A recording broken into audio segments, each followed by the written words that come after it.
These people absolutely hate capitalism. They hate everything America stands for, and they are voting for these fools. But I will tell you one thing. When you play stupid games, you win stupid prizes. And when you put people in these kinds of roles, you are going to pay a very dear price. When you see the cost of goods go up, your taxes go up, your lifestyle decline, you're going to find out very quickly that communism is not the way. And if you do a quick history lesson, you will find out that people that come from communist nations don't want anything to do with communism. It always fails. And we are celebrating our 250 years of existence because we reject communism, we embrace capitalism, and we will continue to do so under President Trump's lead. What's going on, everybody? Appreciate you guys pulling up today, man. We got to talk about it, man. More and more young people, more and more young Americans are being sold a fantasy that you can get something for nothing. The Democratic Socialists of America didn't appear overnight. They've been organizing since 1982, and the Marxist and communist movements have been trying to reshape America for more than a century.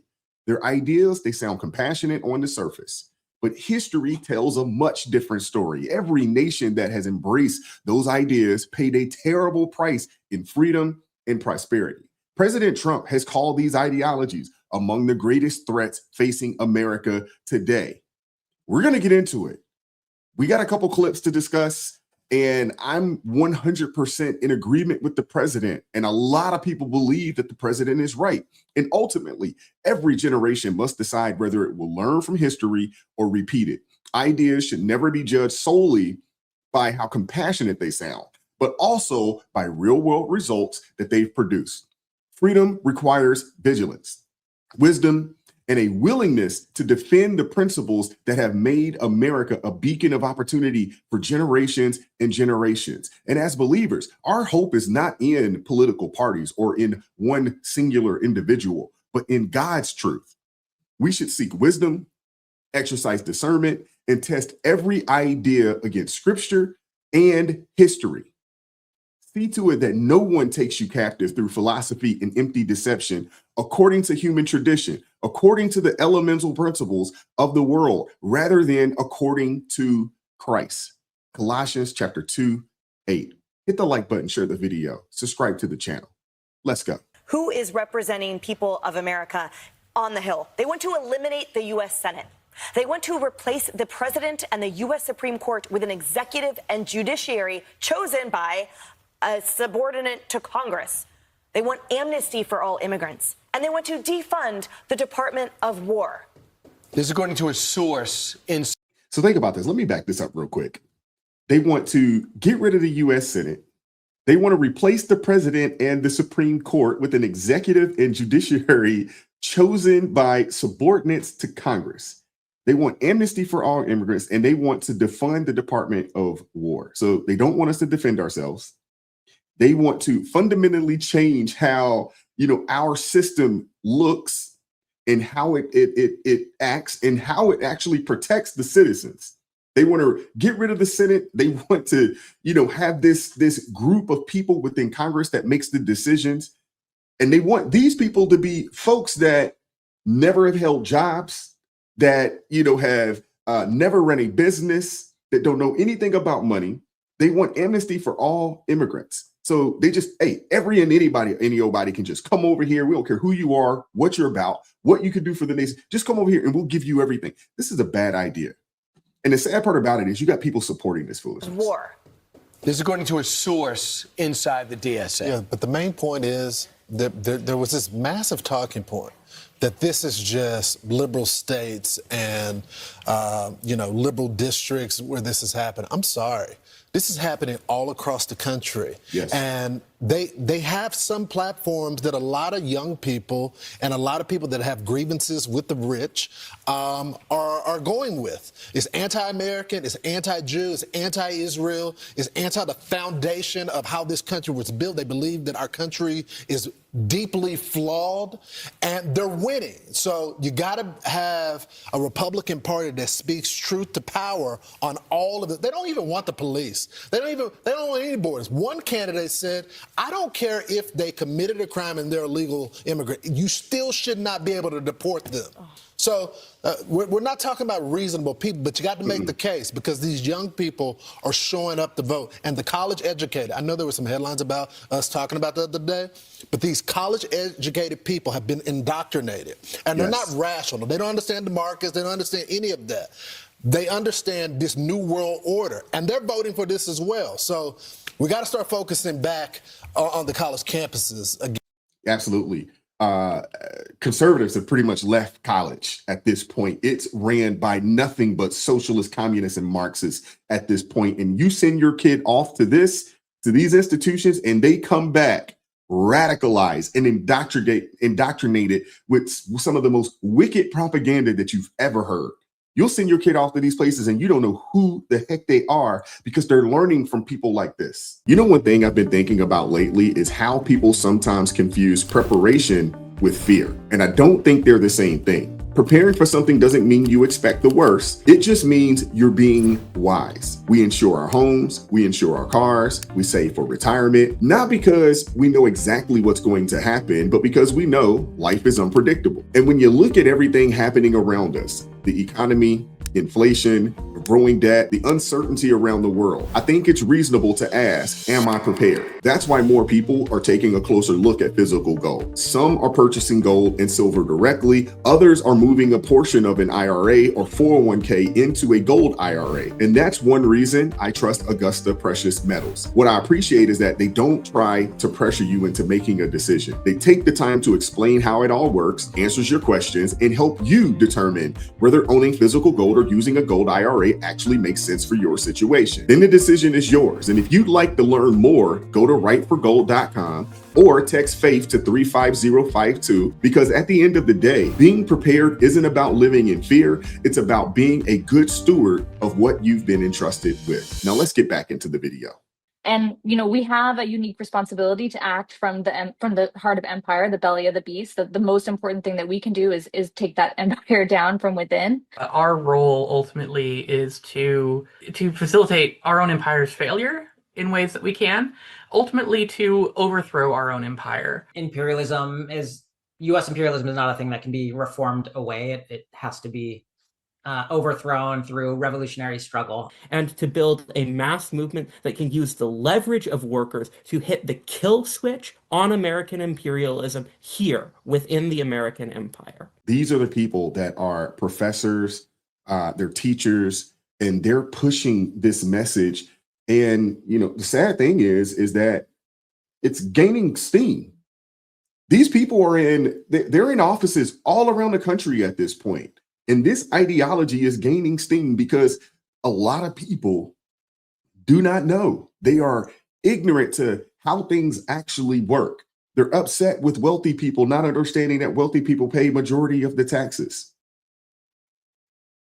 It's the craziest thing ever, man, that this is happening, but it is happening. I mean, you see it. Mamdani, who's actually never held a job before, is the mayor of what was once upon a time the mecca of, you know, capitalism in the United States of America. You look at the lady out in Seattle, you know, who has never held a job. Her parents were still paying her bills upwards until they probably still are paying her bills, but she's running a major city in this country and she's running it into the ground. This is happening. Now, there's a lot of people within the Democrat Party that are upset, but in their TDS, in their Trump deranged brains, they've allowed these people to swoop in and take over their party. Order, right? But it's the Democrats' fault. It's the corporate Democrats. It's all because the Democrats listen to Al Gore or something like that. These people are so stupid, I don't know what to say about it. So now we have this idea that these insurgent Democrats, and what is their solution? Is their solution to beat Republicans, to run against Republicans? No. Their solution is to beat Democrats. Like they're part of the problem. No, you are part of the problem because you're an idiot. And you just believe that pablum nonsense that drifts around the left wing, I don't know, whatever sphere, blogosphere, atmosphere. Well, they've infiltrated the Democrat Party because they see and they know that the Democrat Party was the easiest to be infiltrated. When you start talking about, when you got a party of people that, are morally flawed, let's just keep it a buck, morally flawed, it makes it very easy for them to be infiltrated and to be taken over by these radicalized individuals because the left is radical. And now you got the far left that have basically gone in and taken it over because the far left has infiltrated the school systems. And when I say the far left, I'm talking about these progressive, socialist, communist types. They've infiltrated the churches, the school systems, the colleges. They're in corporate America, and they're in politics. And they're in, at this point, almost every level of politics except the Senate, although they're actually winning primaries. See James Tallarico, see the guy up in the Muslim fella up there in Michigan. They're winning primaries with an opportunity to infiltrate the Senate. We got to get a hold of this, and we got to get a hold of it fast. The people on the conservative side of things, got to get your head out the sand, man. And you got to come out full-fledged during the general election and make sure that you keep these crazy people from gaining any more power up the chain. If Democrats, want more, bigger male following, they probably should tell their friends in the DSA to keep this sort of talk out of the tent, because this is from Metro DC DSA's website saying that we fight for queer, trans, and feminist liberation and against systems of patriarchal capitalist oppression that devalue women and LGBTQIA plus people under the guidance of reproductive justice. Again, Mike, this is what ultimately turns, I think, sane people off. Forget male voters, just common sense people who want a better life for their kids. How does this make any sense? Yeah, common sense is not so common anymore. Men storm the beaches of Normandy. They run into burning buildings to pull a small girl out. They build, fix, and operate our infrastructure. And this is also an attack on the middle class. But the Democratic Party can't figure this out for the life of them. And it's going to be the death of them. This is not your front man. It's the script you've been running for decades. And it's going to take them decades to recover because they're just not reaching the demographic, and men want nothing to do with it. When you hear that, as a man, as a young man, how do you support that? How do you support a party of people that is anti-man? Because what they want to do is radically dismantle this country. A source familiar with the DSA's planning tells Fox News that the party is updating its long-term vision for America next week. And the details, well, they'll grab your attention. The wannabe revolutionaries' agenda has all the sophistication of a ChatGPT document. First on their hit list, abolish the Senate. Oh, who needs representation for each state anyway? But while they're planning that, why are they wasting time and money by even running for open seats? Maybe Abdu El-Sayed will actually try to get his medical license now, 10 years later. Second, they'd get rid of the Supreme Court and the president and replace them with a judiciary and executive chosen by Congress. Well, on the court, conservatives for years, they've complained about runaway judges, so we're ahead of you on that, all the way going back to Jefferson and Andrew Jackson. And remember, Robert Bork was so fed up with judicial activism that he thought the court's jurisdiction should be significantly shrunken. So we already have you beat on all that, the way to rein in Article 3 excesses. And eliminating the presidency, well, that's just farcical. It's also another sign of how effective Trump has been in thwarting the entrenched bureaucracy and also in exposing the failures of old Washington. Third, they want to defund the Department of War. Yeah, after all, why should we have any military? If our country is racist and evil and is going to be dismantled anyway, we should just roll over for China and be done with it. I think a communist technocracy would be perfect for the socialists. Everyone follows orders, no religion, no freedom, total control. And we know they already want to abolish ICE, but now they want to grant amnesty for everyone. We've long suspected this. So my response to that, please, please, please make that your first agenda item and talk about it all the time. I want people to understand what these folks' plan is. They ultimately want to destroy the nation and they want to build up something else. And before that happens, there's a plethora of people that would be willing to put their lives on the line before they would allow something like that to happen. And essentially what the DSA wants, I think they want to take us back to the 1860s. And you guys know what was going on in the 1860s. I think that's the case. These are also the same people that would like to abolish the Second Amendment. Ultimately, they'd like to abolish the Constitution. So they want to get rid of the Department of Defense or the Department of War and also disarm you as a citizen. So they can ultimately put you in bondage, which is what happens in a lot of these socialist communist nations. And once they get their way, they disarm the people. And then at that point, hey, the people are essentially slaves to the system, slaves to the government. And you better not say anything about it because you'll find yourself in a gulag. See what happened down in Venezuela for anybody that decided that they wanted to speak up and speak out against the communist regime. You have people from all around the daggone world fleeing communist nations to get here, and yet you have people in this country that would like to make us look like them.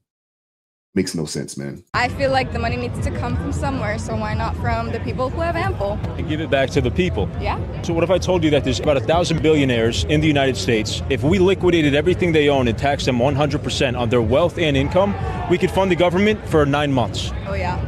Then we'd be broke. Well, it's not like we're not broke now, so. Well, New York City is broke. It has a huge budget deficit, billions of dollars. I think regardless of whether they were completely, all their assets were liquidated, all the money out of their bank account was gone, I feel like they're in a position where they would be fine regardless. They have ample resources. They can do quite literally anything they want. Well, I think you're right about that. They can do whatever they want. So if we tax them a lot, they can leave. Or they can choose not to start new businesses or expand their businesses and create jobs. Yeah. And if they left, then who are we going to tax? Well, then I guess it's up to everyone else to look out for each other. So if that comes in the form of higher taxes, then so be it. I mean, like Ken Griffin, for example, he said he's taking his business down to Miami, but billionaires like him that create a lot of jobs here in New York could just up and leave. Right, exactly. And then we lose that tax revenue permanently. The people in Miami who have either moved to Miami, a lot of their values are not in alignment with maybe New York values. There's a lot of Cubans down there that escaped communism. Yeah. They're very conservative. Right, exactly. Their population has very, again, different views from a New York standard population, I guess. So their economy's growing and New York's is shrinking. Well. So maybe, let me offer an alternative. Maybe if we don't blame the billionaires and overtax them, then they'll want to stay here and build businesses in New York and invest in New York because it's profitable to do so. And that actually spreads around to everybody beneficially. But that's not happening. Well, it's not happening now because people are fleeing New York because Mamdani came in. I am okay with existing in a society where billionaires don't exist at all. So if that is at the cost of their lack of business, their lack of employment or whatever, I'm okay with that. This is sad because this is a person that's probably going to college, or maybe they're currently in college and they want a job. And then these are the same people that will graduate college and say there's no jobs. I mean, it's so crazy. These people have been brainwashed to despise people that have risked their livelihood to build and grow a business that employs people. Because the last time I checked, poor people do not employ people. It's wealthy people and people who are willing to take a risk. These are people that aren't willing to take a risk. And I would put any amount of money on it if you asked her, how much money do you have in your pocket? Okay, take 70% of that and just go give it away. She would say no. It's the craziest thing. And my thing is, instead of trying to change our country, there's a plethora of other places in the world that already are communists. How about you just move there if you want to go and live in a communist society? I don't understand these people, man. I'm sure the Cubans would gladly take you. I'm sure the Chinese would take you. I'm sure there are places around the world that are communists that would take you. But you don't want to go there. And if you did go there, you would be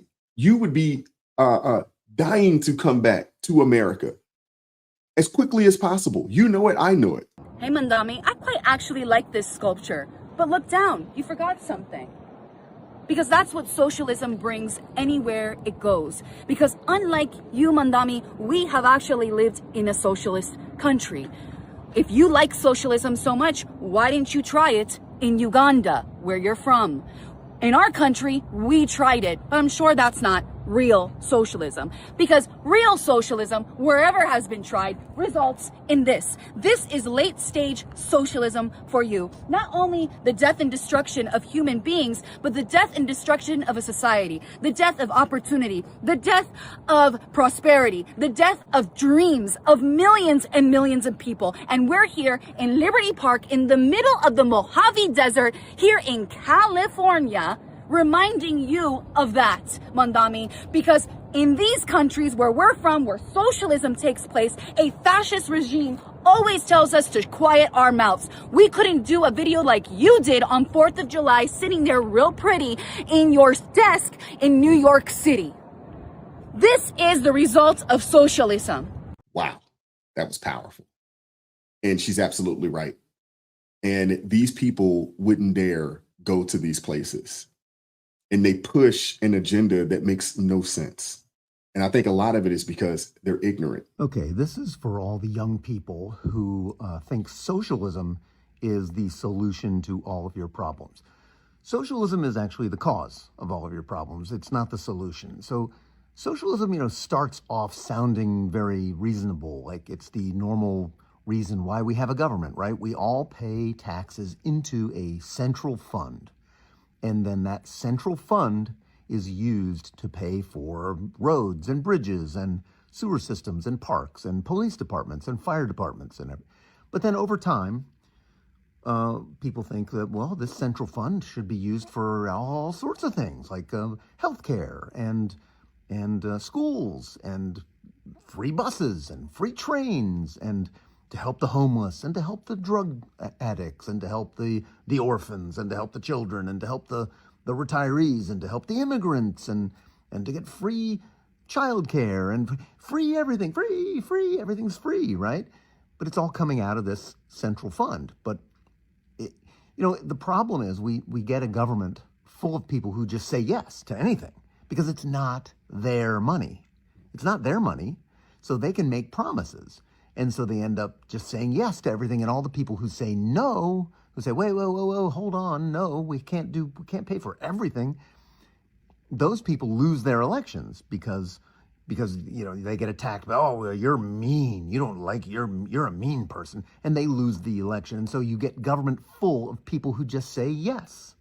And, this is what happens in places like New York the other night, where all these democratic socialists, DSA people, they're just people who just say yes. It's like, it's like children. I mean, at some point you have to say no. Like an adult has to say no. An adult has to recognize that we live in a world of scarce resources. There are limits to the resources that we have.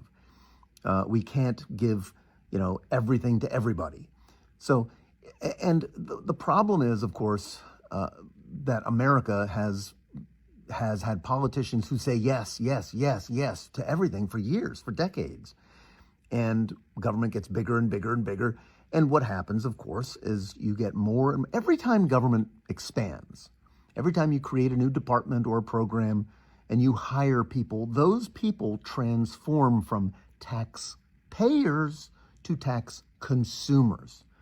So the more tax consumers there are, the more the burden on each taxpayer goes up. Yeah. And so you can't have everybody, this is what Frederick Bastiat said in 1850, government is the great fiction through which everyone seeks to live at the expense of everyone else. All these young people these days think that, well, we'll just tax the rich more and we'll have all the money in the world. No, you're not going to have all the money in the world because we already tax the rich, and we're already broke. We're already $40 trillion in debt. We already spend 30% more than we take in. So we would have to raise taxes by 30% just to break even. And then you want to add programs? So no, this doesn't work. It never works. It's a stupid idea. Socialism is a stupid idea. The reason why everything in this country is so expensive is because of socialism. Socialism is not the solution. Socialism is the problem. Facts. Who wants to live in a country where you're being taxed 65 to 75% of your money when you're working 3/4 for the government, when you're working 3/4 for people that don't appreciate it, don't want to work, don't add any actual value to the system, people that actually just come out of their mouths and say, I deserve to be able to have 10 kids by 10 different dudes, and you are supposed to just take care of us? Who wants to live in that environment?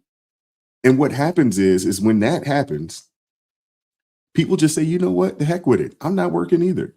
And before you know it, you have no one working, paying into the system, and there's no money. There's no money to go around. We already live in a country where 50% of tax money, a little over 50% of our tax money, goes to social services. We already live in a country like that. If you make $400,000 or more in this country, we already live in a place where, depending on where you are in the country, you could be taxed 50 to 55% of your money, meaning you're working half the year for the government. You're working half the year for other people. Think about that. Who wants to live in a place like that? It frustrated me when I finally got to a point that I started making a little bit of money, meaning low six figures. And when I say low six, I'm talking about very low six figures. And then I find out that I'm being taxed like it's nobody's business. I find out that, hey, $40,000 to $45,000 of my money is gone. And then I start doing the math on it. I'm like, yo, I just worked 5 months for free. Who wants to live in a society where they can tack on another 2 or 3 months of you working for free?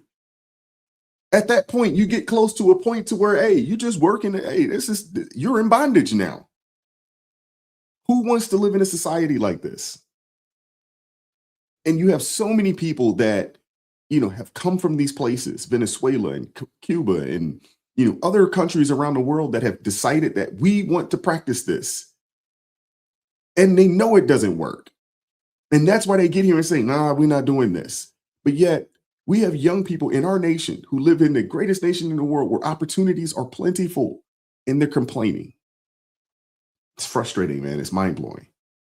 I want to hear from you guys in the comment section. What are your thoughts on any of this? Hit the like button, share the video, subscribe to the channel, turn the notifications on to all so you never miss an upload. Consider joining the ARP family or buy your brother a coffee. Links in the description box below. And as always, keep God first. Stay prayed up. It is getting crazy out here in these streets. We'll catch up with you guys next time.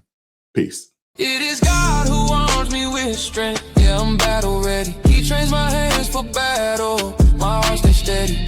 But thanks be to God, he gives us the victory. Through my Lord Jesus Christ, fear can't live in me. I was down to the dirt, red clay on my shoes, old pain in my shirt, oh so bruised. In the Lord hit my chest, kicked air from my breath, put power in my step.